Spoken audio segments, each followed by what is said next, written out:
যখন সাকিব ভাইয়ের সাথে কথা হয়েছে উনি তোমার ব্যাপারে আমাকে বলছিল যে উনি ভাবতেও পারেন যে তুমি এত ভালো করবে, জাস্ট ওয়াও।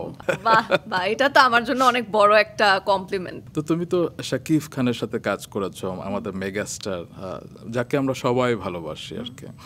তো তুমি এতদিন যেহেতু কাজ করনি, এখন কাজ করতে গিয়ে ক্যামেরার সামনে হয় না যে অফ ক্যামেরা অনেকেরই তো অনেক কিছু দেখা যায় কিংবা অনেক কথা শোনা যায় যেটা হয়তো ক্যামেরাতে বোঝা যায় না। তুমি ব্যক্তি শাকিব খানকে কেমন দেখেছো?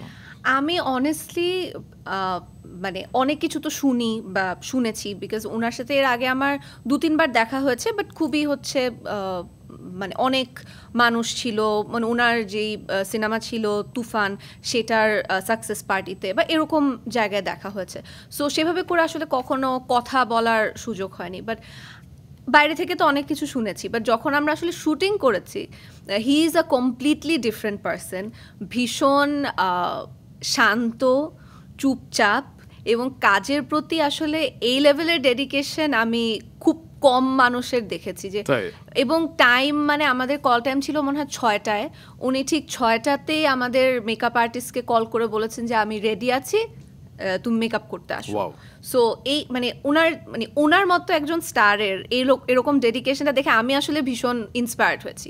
এবং সেই সাথে আমার মনে হয় যে as a person he is very disciplined, যে মানে শুটিং শেষে আবার জিম করছে মানে, এবং খাওয়া দাওয়া খুবই মানে একদম সব কিছুই খুবই ডিসিপ্লিনের মধ্যে।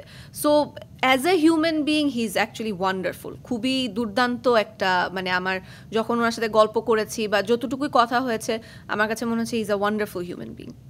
এবং আমার যখন সাকিব ভাইয়ের সাথে কথা হয়েছে উনি তোমার ব্যাপারে আমাকে বলছিল যে উনি ভাবতেও পারেন যে তুমি এত ভালো করবে, জাস্ট ওয়াও।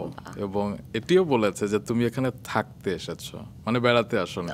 বাহ বাহ, এটা তো আমার জন্য অনেক বড় একটা কমপ্লিমেন্ট যে ওনার মতো একজন মানুষ এই কথাটা বলেছে। তার মানে আমরা তোমাদের ভবিষ্যতে আরো ছবিতে পেতে যাচ্ছি।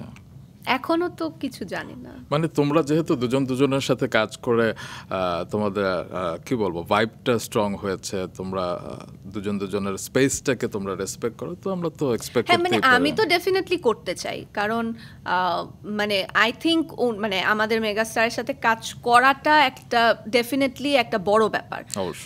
এবং এই সময় যদি আমি কাজ করতে পারি আবার ওনার সাথে একটা, তাহলে তো ডেফিনেটলি এটা আমার জন্য ভালো হবে।